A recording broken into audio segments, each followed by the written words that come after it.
79-jähriger pensionierter Marine, betritt einen regionalen Pistolenkaliber Karabiner-Wettkampf und trägt dabei ein Ramponitis. Originals Thompson Maschinenpistole aus dem Zweiten Weltkrieg. Das Holzgehaus glatt gerieben, der Vordergriff entlang einer Kante zersplittet, das Trommelmagazin nach 60 Jahren Tragebenutzung vernarbt.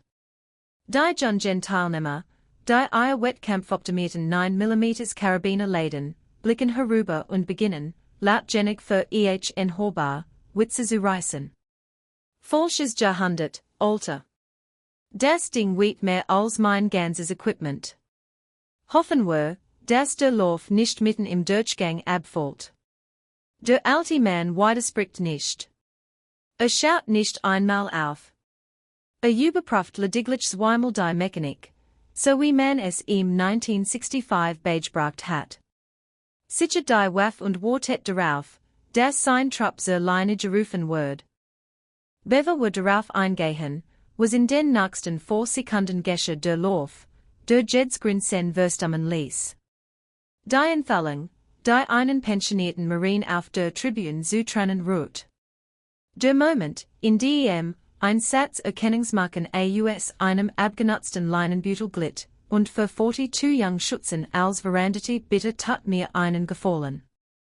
Wenn ich glaubt, dass ein alter Krieger Respekt verdient, egalweise Stunden sein Gür ossiert oder wie langsam Leine geht, schreibt das Wort in die Kommentar. Schreibt es für die Männer, die uns gelehrt haben, dass nicht das Gür den Marine ausmacht, sondern der Marine das Gür. Nun lasst mich juk erzählen, wer Hauptfeldwebel Ernst Weissmann wirklich war, und warum niemand auf diesem Schießstand auch nur die geringste Ahnung hat, was gleich geschehen wird. Ernst Weissmann wuchs auf einem Tabakbauernhof außerhalb von Gruntal in Thüringen auf, der Art von Ort, wo ein Jung schießen lernte, bevor das einmaleins beherrschte. Trat 1963 dem Marine Corps bei, via Mon 8 nach seinem 18. Geburtstag. Und im Frühjahr 1965 kämpfte, sich durch Brusthose Elefantengras in der ersten taktischen Zone Südvietnams. Sein erster Waffe im Land war weder ein M14 noch ein M16. Es war ein Thompson, ein Überbleibsel aus dem Koreakrieg, das noch immer bestimmten Marine-Aufklärungseinheiten ausgegeben wird, die Stoppwirkung der .45 ACP bei Nahkämpfen im Dschungel schätzten, wo Gefechtszelten über 15 Meter hinausgingen. Ernst trug dies Thompson auf 41 Langstreckenpatrouillen. Trug sie durch die Belagerung von Ke San. Trug sie in der Nacht des 7. Februar 1968, als sein sechsköpfiges Team in einem trockenen Batschbett außerhalb von Langway in einen Hinterhalt geriet und die Thompson, gespeist aus einem 30 Magazin, die einzige Waffe im Trupp war, die im Regen nicht klemmte. Kam 1969 nach Haus mit zwei verwundeten Abzeichen, einem silbernen Stern, über den sprach, und der Thompson selbst legal registriert gemäß dem nationalen Waffengesetz, durch ein Stillvereinbarung mit einem Kommandanten, der Verstand, dass manche Waffen zu den Männern gehören, die neben ihnen geblutet hatten.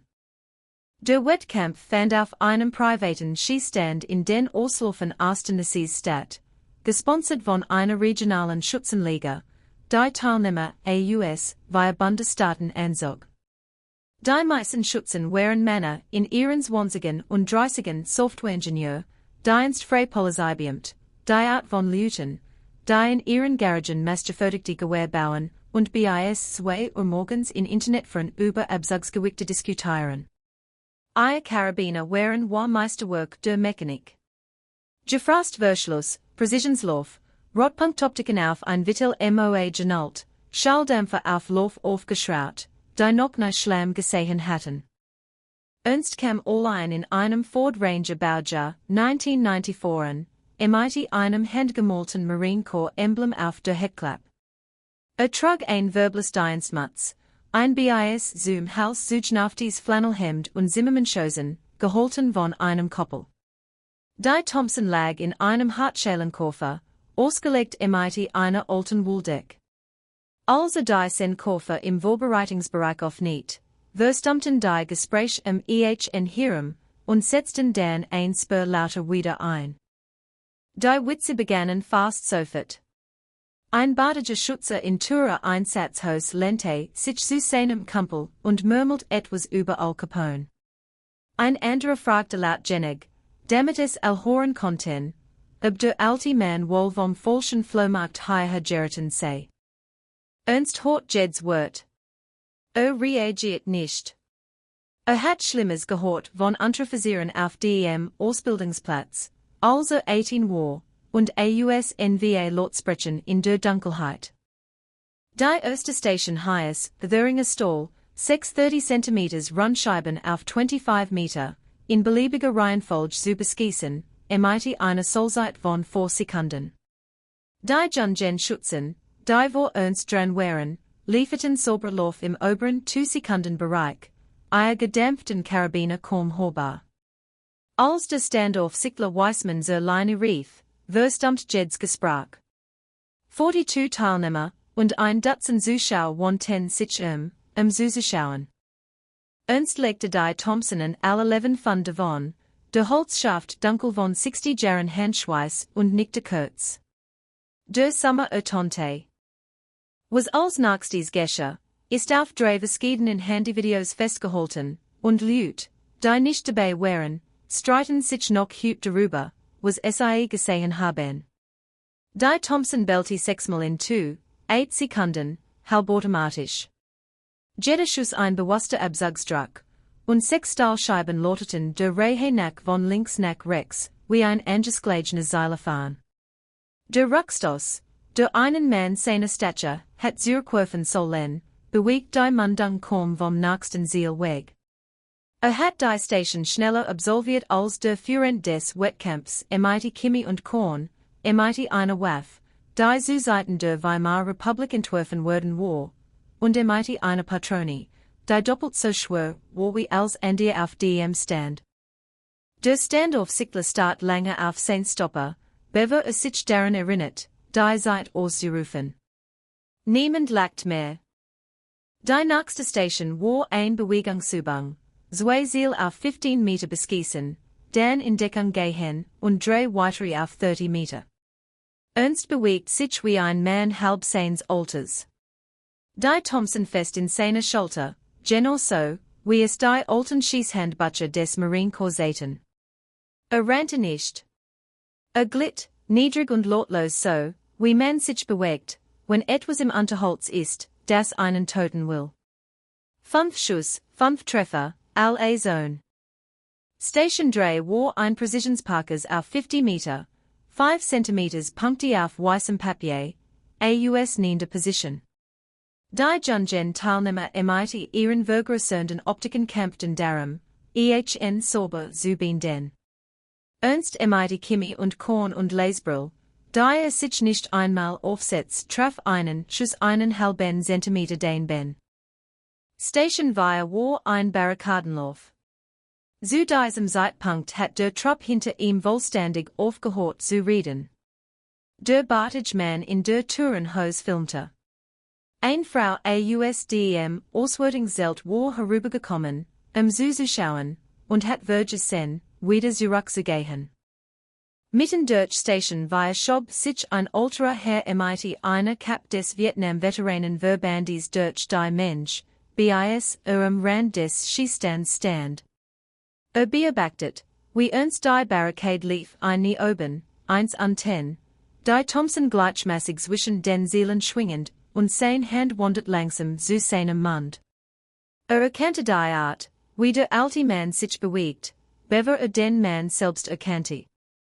Der Name des Vietnam-Veteranen war Daniel Reyes, und war 63 Jahre alt, ein pensionierter Mordermittler aus Hamburg, der als junger Schütze im selben Marine Aufklärungsbataillon wie Ernst gedient hat, wenn auch 12 Jahre später. War MIT den Geschickten aufgewachsen. Geschickten über einen Hauptfeldwebel, der ein Thompson in den Busch trug und 41 Mal hintereinander jeden Mann lebend nach Haus bracht. Hat einmal ein Foto von ihm gesehen, ein Korniges Schwarzweißbild aus einem Batalons Newsletter, aufgenommen außerhalb von seine im Jahr 1968. Dieses Foto hing gerahmt in der one seines Arbeitszimmers. Als Station verbindet hat und zu seinem Koffer zurückging, trat Reyes vor und sagte sehr leise, Herr Hauptfeldwebel. Ernst blickte auf. Die zwei Männer hielten einander lange im Blick, dann nickte Ernst einmal, die kleinste Bewegung, und Reyes Hand hob sich zu seiner Mütze in einem tadellosen Paradegrassalut. Der Bartschützer in der Einsatzhaus senkte sein Telefon. Der Wettkampfleiter, ein 50-jähriger ehemaliger Hauptmann, der gerade dabei gewesen war, den nächsten Trupp zur Leine zu rufen, blieb stehen, wo stand. Reyes wandte sich zur Mensch und sagte mit einer Stimme, die über den gesamten Schießstand trug, mein Herren, ihr wisst nicht, was ihr vorjug habt. Legt ihr Waffen für einen Moment hin und lasst mich es euch erklären. Reyes sprach weniger als 3 Minuten, aber es waren die langsten 3 Minuten dieses Morgens. Erzählt ihnen von den Marine-Aufklärungstrupps des späten 60er Jahre, von Männern, die zu den Hochheim in Fad entlangingen und wenn nötig Artillerie auf sich selbst riefen. Erzählt ihnen von der Thompson, warum sie noch immer getrigen word, warum sie geliebt word, warum die Männer, die sie benutzten, sie neigingen ein M16 eintauschten, selbst als sie dazu befohlen wurden. Erzählt ihnen vom 7. Februar 1968, dem trockenen Batchbett außerhalb von Langwei, dem Monsunregen, der jede andere Waffe im Trupp zu nutzlosem Stall gemacht hat. Erzählt ihnen, dass der Mann, der vor ihnen stand der Mann, über den sie noch vor 20 Minuten gelagt hatten persönlich zwei verwundet Marines zweieinhalb Meilen durch feindliches Gebiet getrieben hat, während mit eben diese Thompson angreifend NVA Soldaten bekämpfte. Dasselbe Holzgehaus. Dasselbe Trommelmagazin. Dasselbe zersplitterte Wortgriff. Erzählt ihnen von dem silbernen Stern, den Ernst sich geweigert hat zu tragen, und von dem zweiten, den sich geweigert hat, überhaupt anzunehmen. Die Mensch war völlig verstummt. Ernst stand die Thompson Cure über seinen Unterarmen, so wie man etwas Heiliges holt, und der Wind bewegt den Schirm seiner Dienstmütze, und Agendur hinten auf der Tribüne begann, ein weiterer Ultraman, dessen Namen niemand kannte, ganz leise zu weinen. Der Bartschützer in der Einsatzhaus war der Erste, der vortrat. Sein Name war Thomas. War 31 Jahre alt und war der Lautest der morgendlichen Spotter gewesen. Blieb etwa 2 Meter vor Ernst stehen, wollte etwas sagen und konnte nicht. Dann richtete sich auf, nahm sein Turbasecap ab und sagte, Herr, es tat mir leid. Ich wusste es nicht. Ernst sah einen langen Moment die Organen, die Dinge gesehen hatten, die Thomas sich nicht vorstellen konnte. Dann streckte der alte Marine seine rechte Hand aus und sagte mit einer Stimme, die ruhiger war, als erwartet hatten, San, das konntest du nicht wissen. Darum geht es. Schieß einfach deinen Wettkampf. Thomas schüttelte die dargebotene Hand. Weinte, und es war ihm egal, wer es so. Einer nach dem anderen traten die übrigen Teilnehmer vor. Der junge Softwareingenieur, der den Al Capone Witz gemacht hat. Der dienstfreie Polizeibeamte, der über den herausfordernden Lauf geschmunzelt hat. Der Wettkampfleiter, der als letzter herantrat und einen langsamen, bedächtigen Salat leistet, den Ernst mit der mühelosen Precision 1 Mannes erwartet, der 10.000 mal gegrüßt hat. Niemand erwähnt die Ergebnisblätter. Es war niemandem mehr wichtig, wer gewann. Der Wettkampf wurde fortgesetzt, Ernst bestand darauf.